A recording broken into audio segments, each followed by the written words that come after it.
When we listen to the message of self inquiry, it is talking about our true nature. So, it is very important to listen and engage in it in a fresh way. We don't need any prior knowledge, we don't need any faith, we don't need anything else except total attention. If we are totally attentive, then it is the most rational pointer which takes us from the mind to our heart.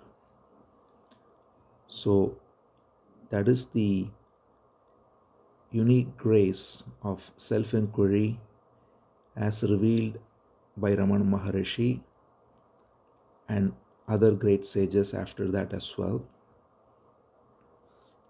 It was indicated before as well in many Upanishads and so on, and yet revealed in the most clearest manner by Ramana Maharishi. It boils down to simply finding out who we truly are. That may sound very abstract, so we can begin with what we take ourselves to be. The important thing is to not jump to any idea of the true self that we may have read or we may have even known by the words of Ramana Maharishi or other great sages, because that may not be our direct experience. And if it's not our direct experience, then it can be only, again, another memory, another set of borrowed words. So, the way we can engage in self inquiry is beginning from where we are. If we begin from where we are, then we can inquire our way into the ground of our being rather than jumping to any conclusion. Because if we jump to a conclusion, that is again knowledge that is avoiding the reality of this moment or of any moment and just adding another identity of some kind. So instead, the pointer is to begin from where we are. So wherever or whatever, whenever we are engaged in anything, there is some identity with which we engage in that action.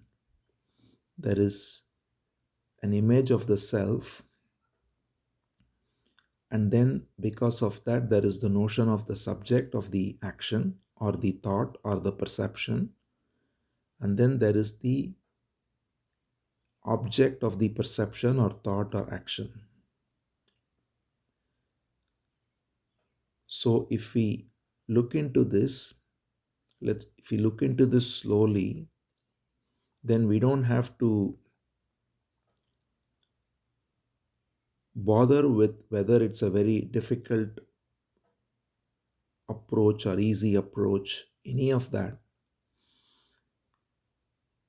We can come to the inquiry in a very natural way, because this is our reality that we are engaging with the world, whether it be perceptions, thoughts, words, activities, all of this through a self image. We consider ourselves to be someone, whether it be a parent or a spouse or an employee or any of those identities.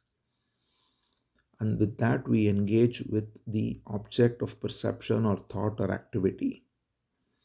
And this happens not just with all of these defined roles, but every moment, various identities keep rising. When we watch the news, an identity of nationality may rise with which we filter the news, or identity of religion may rise, or there may be identity of language, identity with so many things, with the place, with the race, with every possible way in which the mind projects a self image. And at each of those moments, we may be identified with a different sense of I,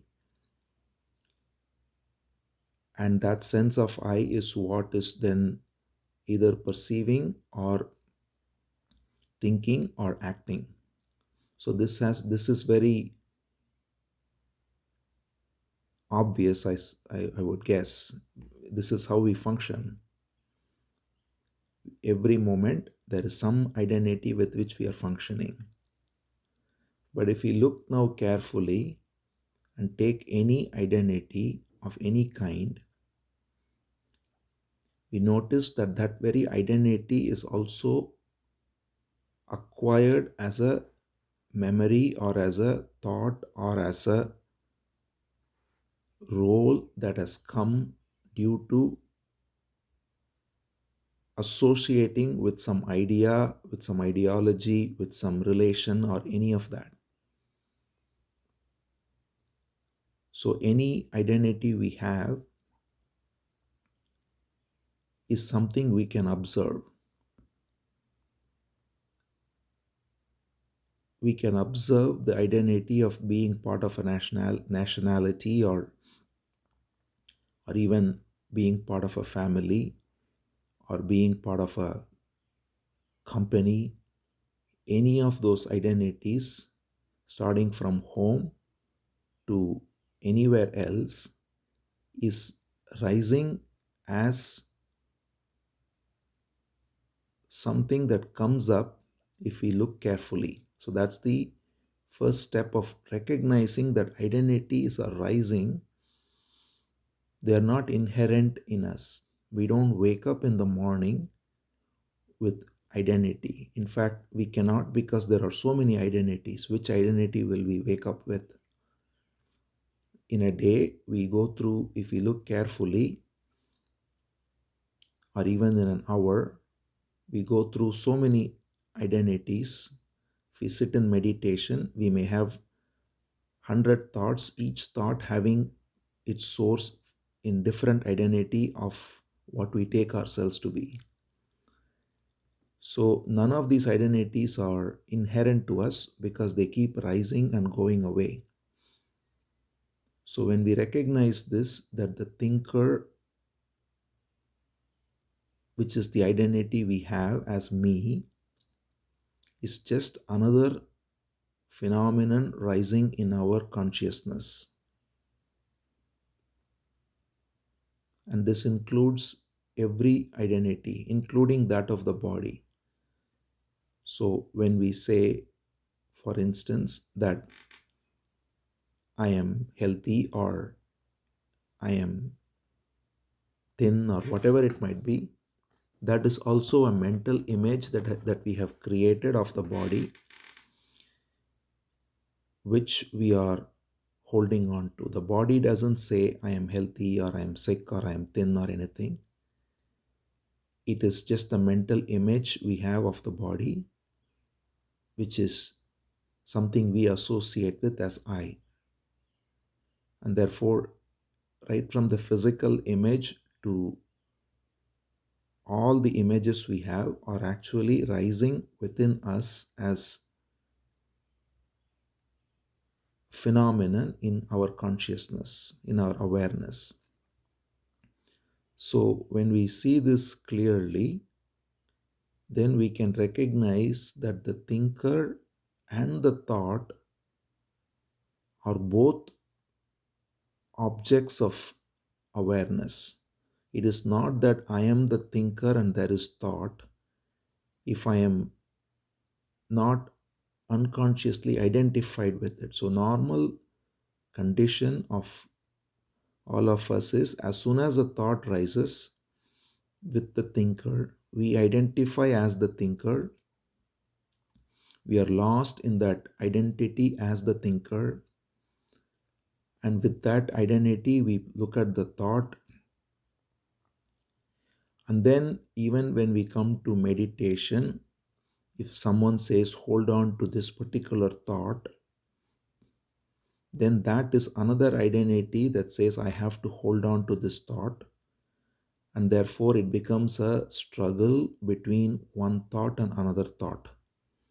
If there is a thought that says, I'm worried about something to happen tomorrow or whatever happened yesterday, that thought comes from a different identity. And there is a different identity called the meditator who says, I have to now meditate upon a particular object of meditation. It can be anything. It can be something subtle like the breath or something like a sound or whatever. But even there is a there is the idea of a meditator who wants to focus on something, and therefore other thoughts become a distraction. But real meditation is, or the one can say self inquiry, which is actually meditation in its truest sense, is to not be identified with any identity as me, including that of the meditator. So I am not the meditator because that's just another memory, another identity we grab along the way that I have to meditate now. And this is the way I have to meditate. And so that becomes one more identity we add, and it creates more conflict. So this is not meditation at all in reality in that way. It is awareness, self awareness, we can say, which can be also called meditation. But in the truest sense, it is just simply being aware of the entire landscape of our consciousness first, which is the mind. The mind is the content of our consciousness. Mind is nothing but, as it's called in the small book, Who Am I? Is a wondrous power that rises within consciousness. So, this wondrous power has such capability, such attraction that it pulls us into it. That is what is also called Maya.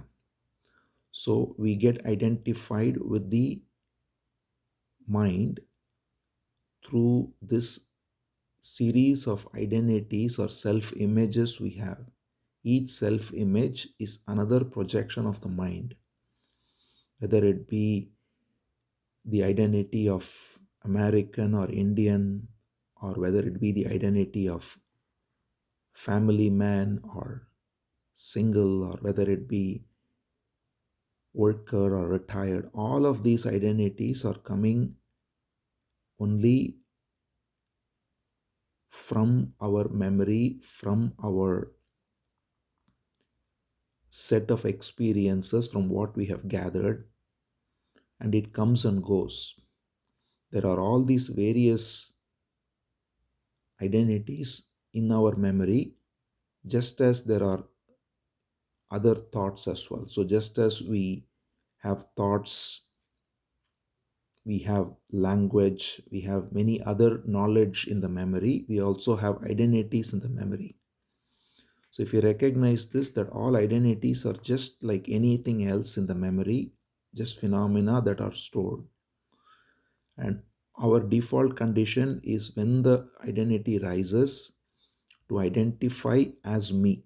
We say that is, I am this. And with that, we engage with the thought. And if someone or something is creating a conflict with that identity, then we are caught in that resistance in protecting that identity and all the rest. Instead, if we just recognize that it is just another memory rising in the mind, whatever the memory is, whatever the identity is, it is just rising. And where is it rising? It's rising in me, or who is it rising to? It's rising to me. So this is very clear because it is not rising to anyone else, anything else. It's rising to me. The thought and the thinker are both rising to me. So this requires us to be very alert, because when we are not alert, we get identified with the thinker and we start thinking. We pursue the thought, we run behind the thought, and the thought can take us around the earth in 1 second. If we try to control the thought gets more power. If we say I should not think now, or if we say I should think something else, that's all feeding the same power of the mind, because mind cannot control the mind, because the controller is the controlled. The one who says I have to control is the same mind that is coming up as thought. So mind cannot ever kill itself, as it is said. Mind cannot ever control the mind. So that's why controlling the mind is not meditation. Meditation is being aware of the mind. They are completely different. Being aware of the mind means taking the approach of alert curiosity to watch. If we shift our perspective from trying to control anything to just watch with curiosity but great alertness, the mind is like, as I read yesterday, the mind is like, it's like a bullet firing arrows, bullets, as a gun firing bullets at us. If we are not very alert, we will get caught in, we'll get hit by the bullets and we are caught by it. In order to dodge it, we have to be very alert. And when we are alert completely, and that's why meditation is not about some kind of trance or some kind of just lulling the mind into anything, but being fully present, alert, and attentive. When we are fully present, alert, and attentive, then we see the image rising, which is the source of thought. Thought doesn't come when there is no other image. If one doesn't get identified with a particular image, the thought has no power. Just as we said, if something happens in some country X, if there is even a major riot or bloodbath happening in some unknown country, it doesn't affect us, even though it is very sad. But if it happens in the country that we are interested in, let's say, even if it's 1,000 miles away, let's say something is happening in India, then it affects, because there is the identity of emotional investment in being, considering oneself as Indian. So the question then is this another identity rising within me? As once Ramana Maharishi said, when someone asked about what's happening in some country, he said, find out if you are in that country, or that country is in you. It's a very important pointer. So we are carrying the identity of, let's say in this case, the attachment to a particular country, or whether it be anything. All of these are identities we are carrying within the mind. And because of that, the mind is affected in various ways. So if we recognize this, that all of this is happening to me, it is happening in the ground of presence. Because I exist, there are thoughts. And there are thoughts associated with each of these images. So if I don't exist, there are no thoughts. If I go to deep sleep, also there are no thoughts. So the existence is primary, and existence that associates itself with the body is the ground from which thoughts rise. Because we take ourselves as the I thought in the body, there is the localized sense of presence. The very presence is localized to the body, and then we identify with all the various images in the memory. So, if we recognize all this very carefully, then we see that all of these images are within me, and it's all rising in awareness. There is the awareness in which the images rise and the thoughts rise, which is what then is really I, because I, where are these thoughts rising to? They are rising to me. So then if we ask, where is this I coming from? What is the nature of this I?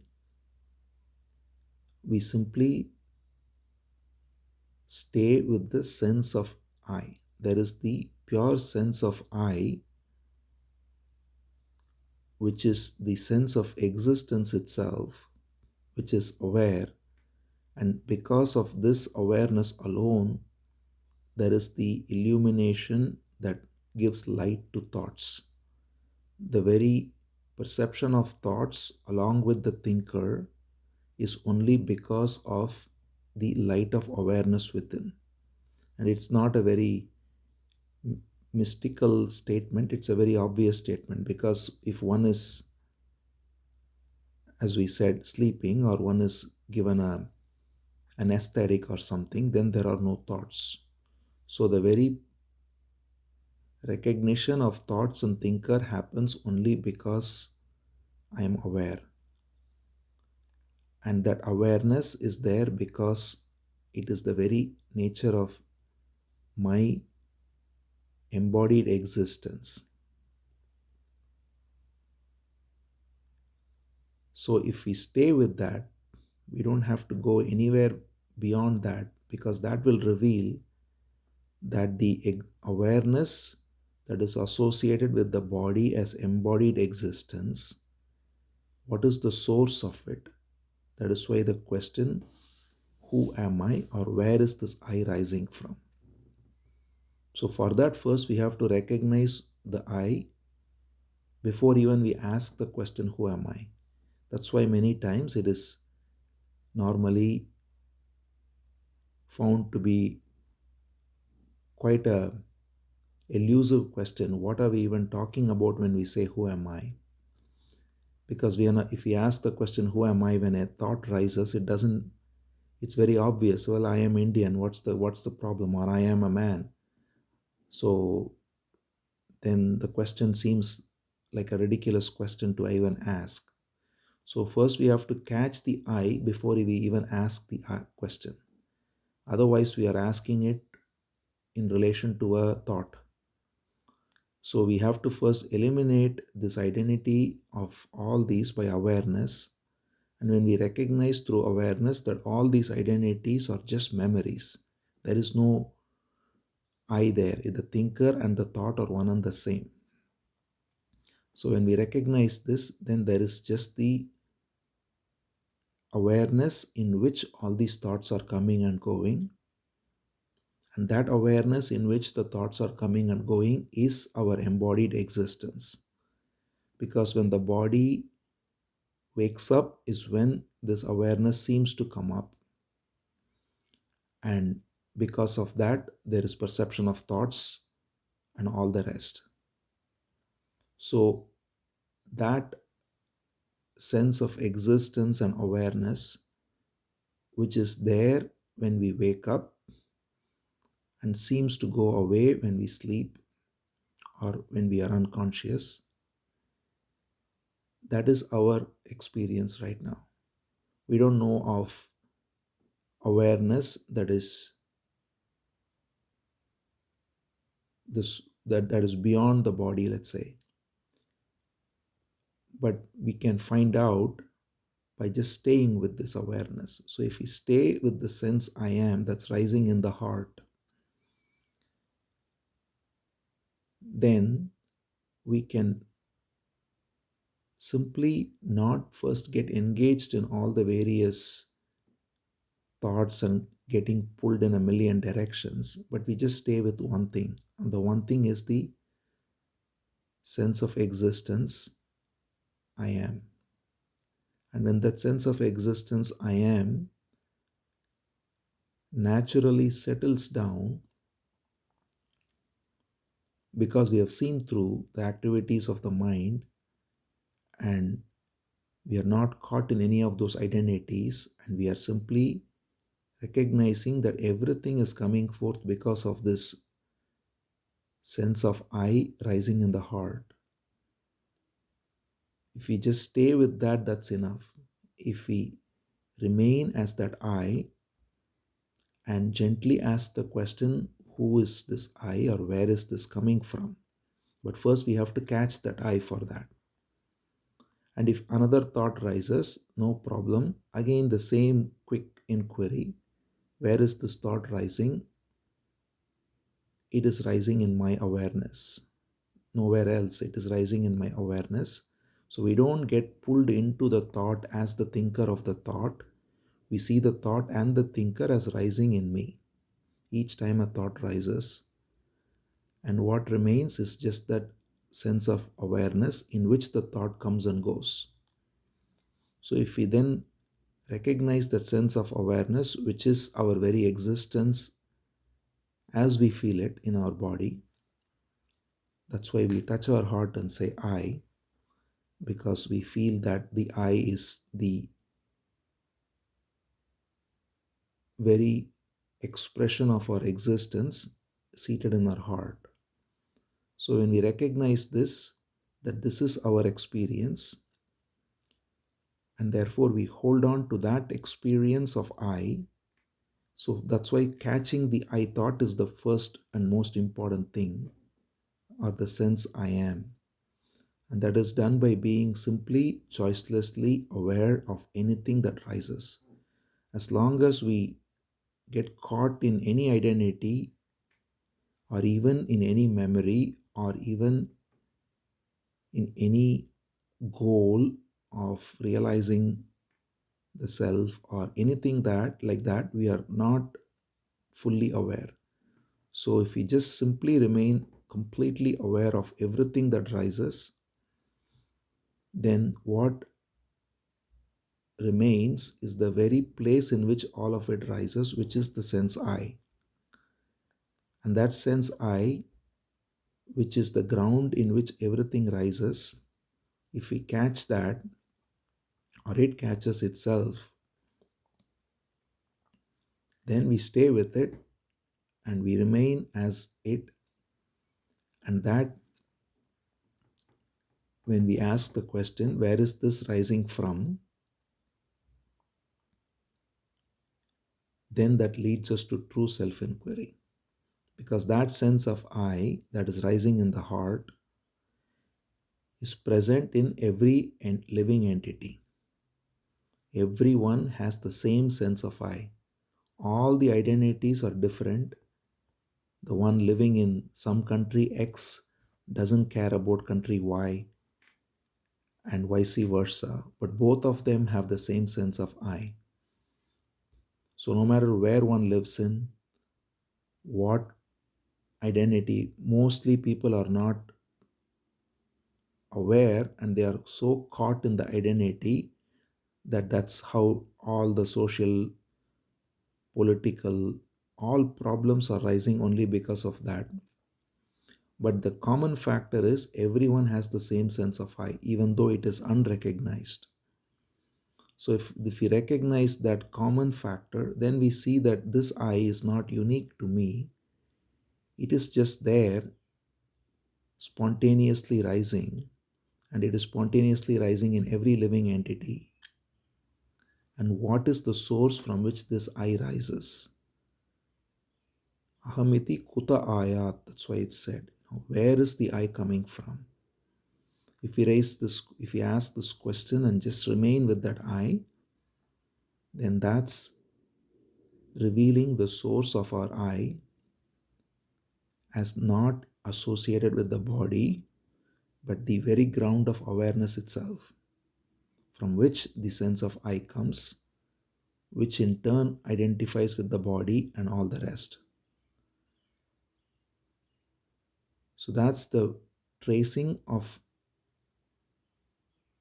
our false identities to the I thought, to the ground of awareness. And that's self inquiry.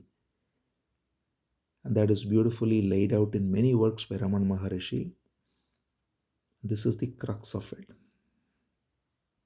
And it's very important to have this sense of total earnestness in recognizing this, because this is neither difficult nor easy. It is what it is. If we say it's difficult, then it becomes another obstacle. It is simple because, as we saw, it requires no reading, it requires no scripture, it requires no philosophy, it requires no faith also, it requires nothing else. It is simply having the earnest curiosity to find out who am I, and not be floating around in the false identities we take ourselves to be.